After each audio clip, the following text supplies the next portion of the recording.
Welcome to the Ultimate Sport G's, where the game never stops and the stories are bigger than ever. From the thrilling football stories to NBA All-Star appearances, the transfers and everything in between.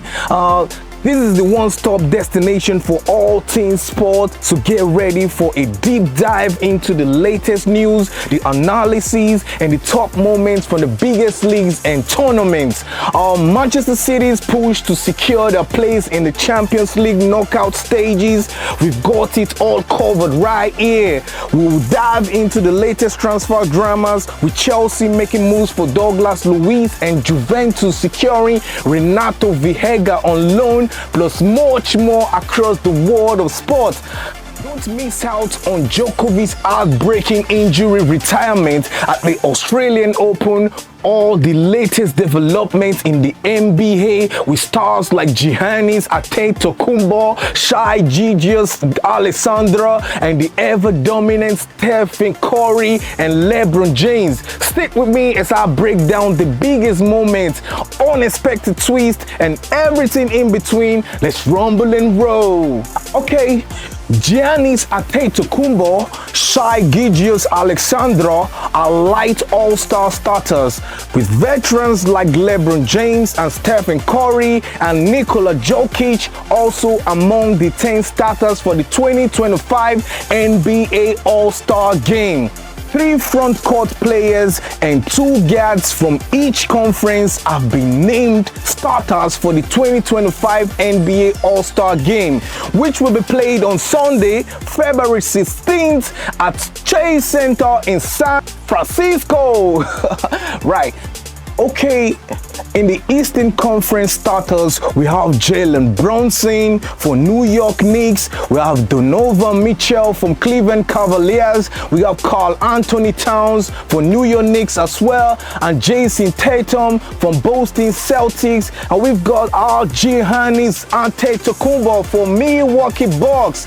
Let's move straight to the Western Conference starters, where we have SGA, Shai Gilgeous-Alexander, who's repping Oklahoma City Thunder right there, and we also got Stephen Curry, who's representing the Golden State Warriors, and we also got Nikola Jokic, the Joker, Denver Nuggets representatives, and we've got Kevin Durant, the OG from Phoenix Suns, and we also got LeBron James, the king himself, representing Los Angeles Lakers right there.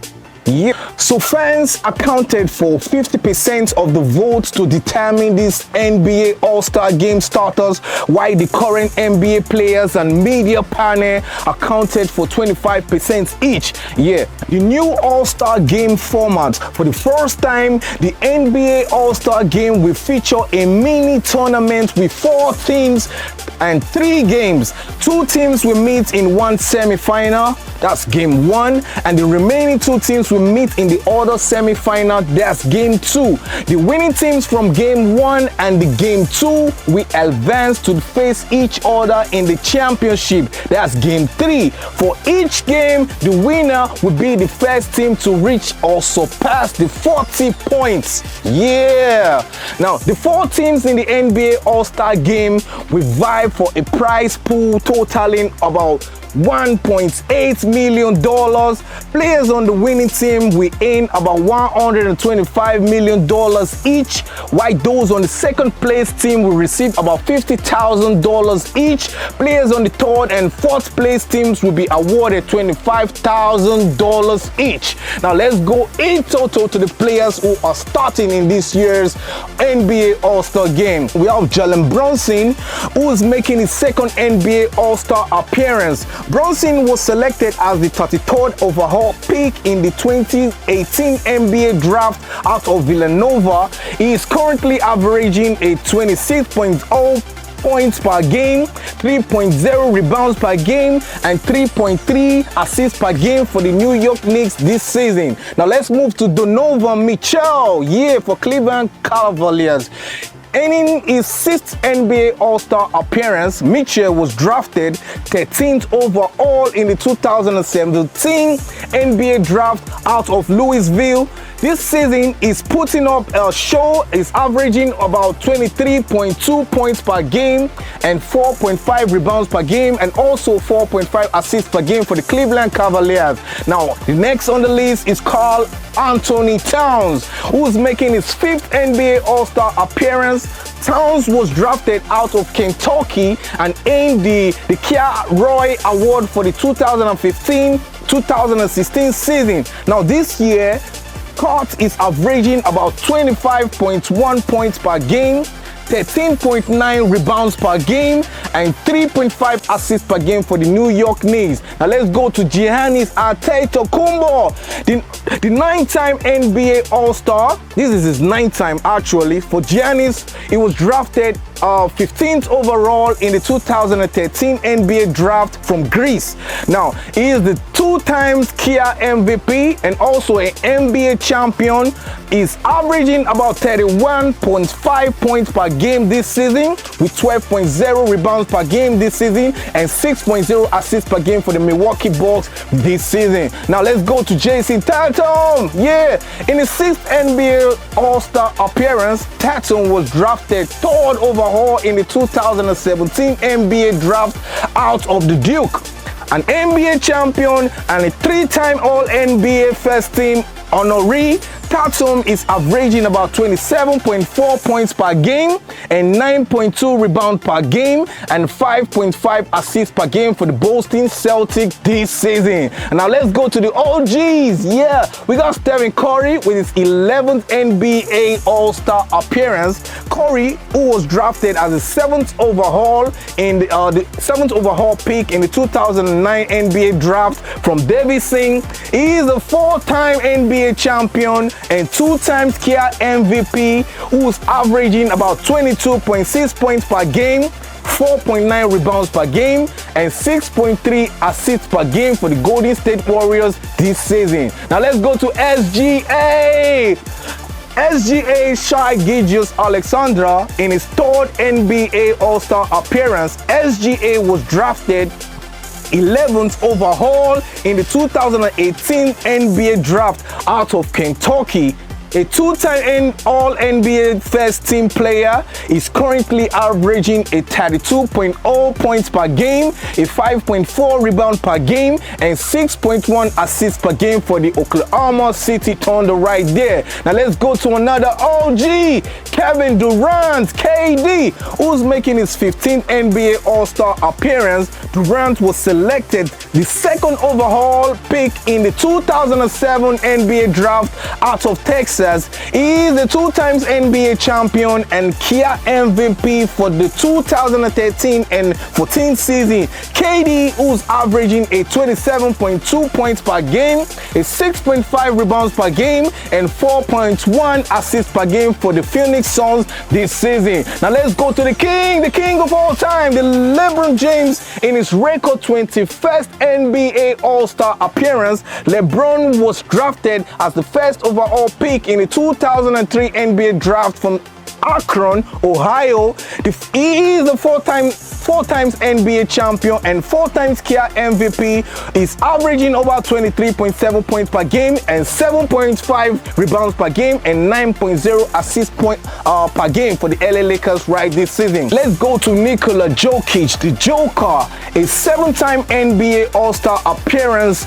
Jokic was drafted 41st overall in the 2014 NBA draft out of Serbia. He is the reigning NBA MVP and 3-time Kia MVP. He's averaging about 30.1 points per game, 13.2 rebounds per game, and 9.9 assists per game for the Denver Nuggets this season. Now, for the coaches, we have the Cavaliers head coach, Kenny Atkinson. He will lead one of the 4 teams representing the East in the 2025 NBA All-Star Game, which is scheduled for Sunday, February 16. Additionally, an assistant coach from his staff will also take on head coaching duties for an all All-Star NBA team. And also Thunder head coach Mark Daigneault will coach one of the 4 teams representing the West in the 2025 NBA All-Star game. An assistant coach from his staff will also take an head coaching responsibilities for an NBA All-Star team. I think this is going to be one of the greatest NBA All-Star of all time. Stick around with me for the NBA All-Star updates, and I got you covered with more and more. Now let's go straight to the world of tennis, where Novak Djokovic faced booze after retiring due to injury in his semi-final against Alexander Zverev following a tightly contested opening set that ended in a tiebreaker. And this marks the second time in the last 4 Grand Slams that the 37-year-old has been forced to withdraw due to injury. Come on, man. World number 2, Alexander Zverev advanced to his 3rd Grand Slam final, aiming for his maiden title. Yeah, you can say that again.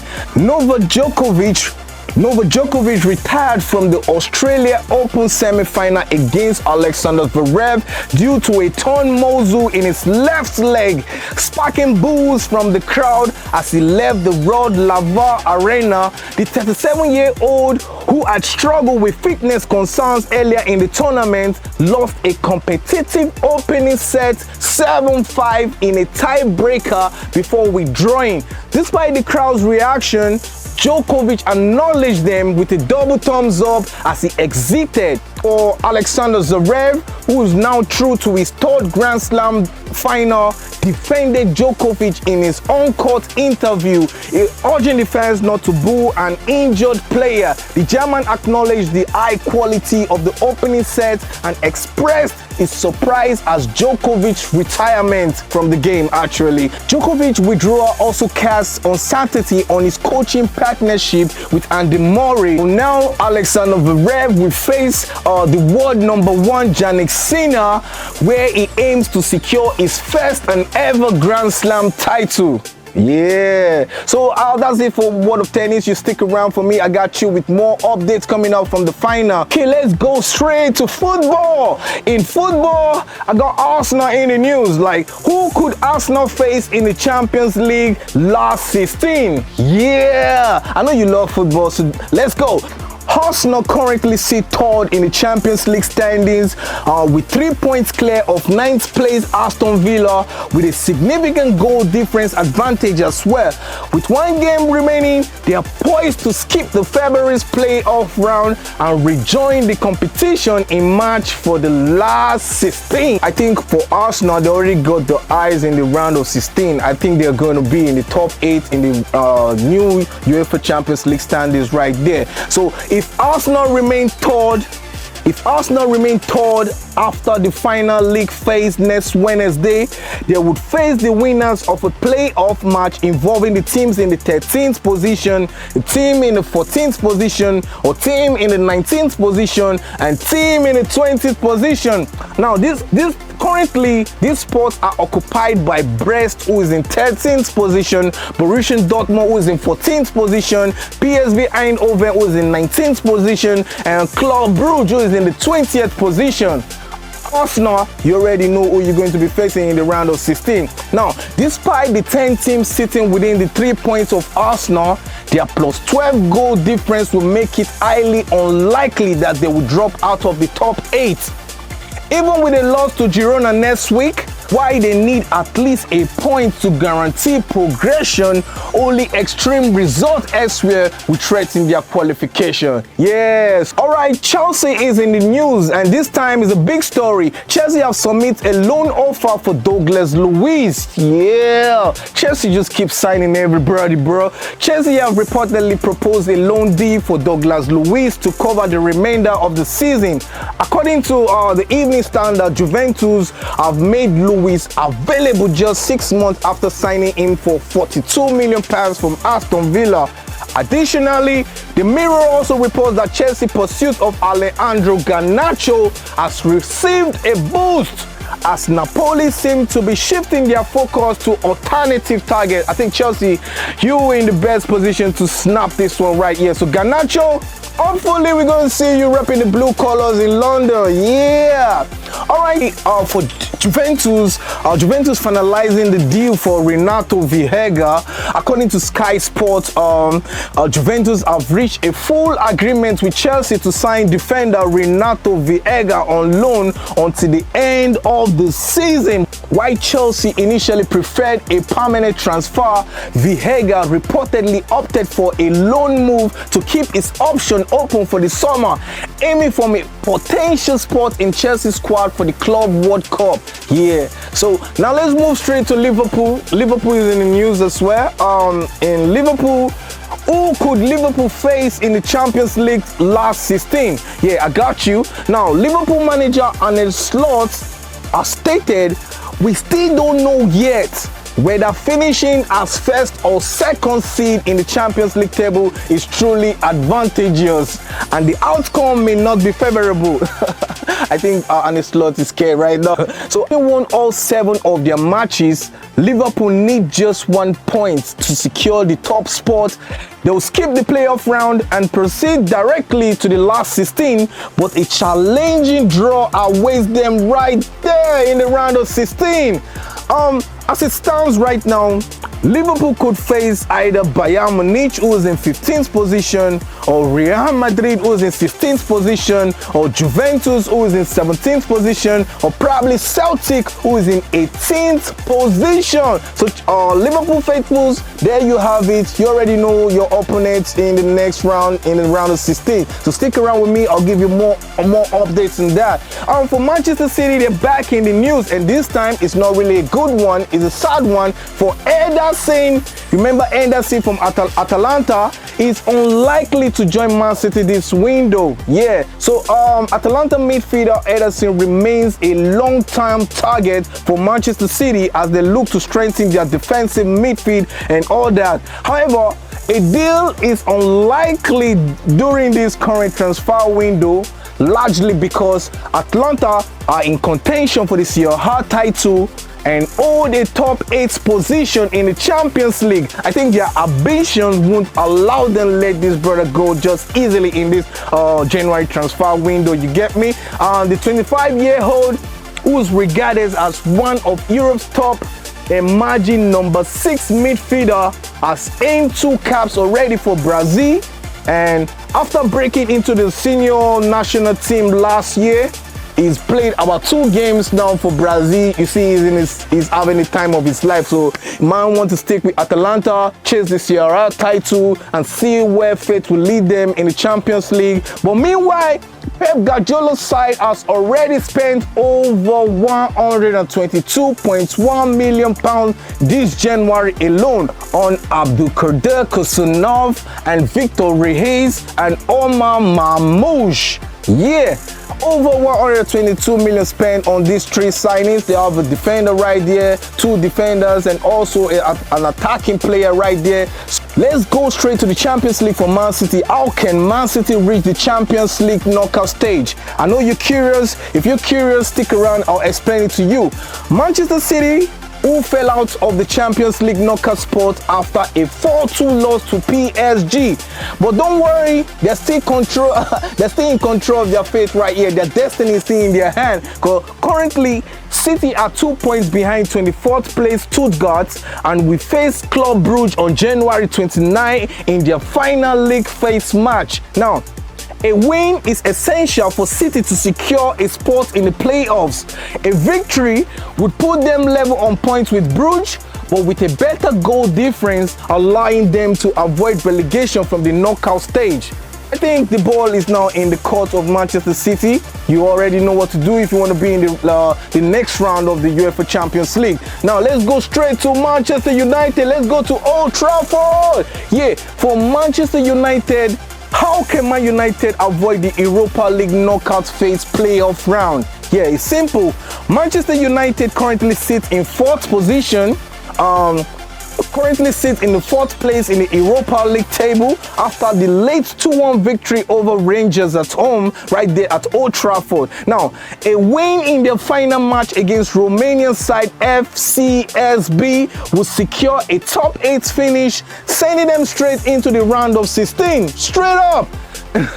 So for Manchester United, you just know a win against FCSB is taking you straight to the top 8, and you know that's straight up into the round of 16 already. So if United remain in the 4th at the end of the league phase, they will face the winners of the playoff round between the teams in the 13th and the 14th and the 19th and the 20th position. And currently, those positions are held by Rangers, who sit in the 13th position, AZ Alkmaar, who sit in the 14th position, and FC Midtjylland, who is in the 19th position, and of course, Elfsborg, who is in the 20th position. Yeah! How time flies when you have fun, bro! And that's a wrap for today's episode of the Ultimate Sport Gist. From the thrilling basketball action to the latest Champions League drama and shocking moments from the world of tennis, we've got it all covered. I want you to stay tuned with me. Stay tuned for more updates, analysis, and exclusive insights from the sporting world. Be sure to like, subscribe, and share if you don't want to miss a single moment. Until next time, keep your passion for sport alive, and we will catch you on the next one. Peace.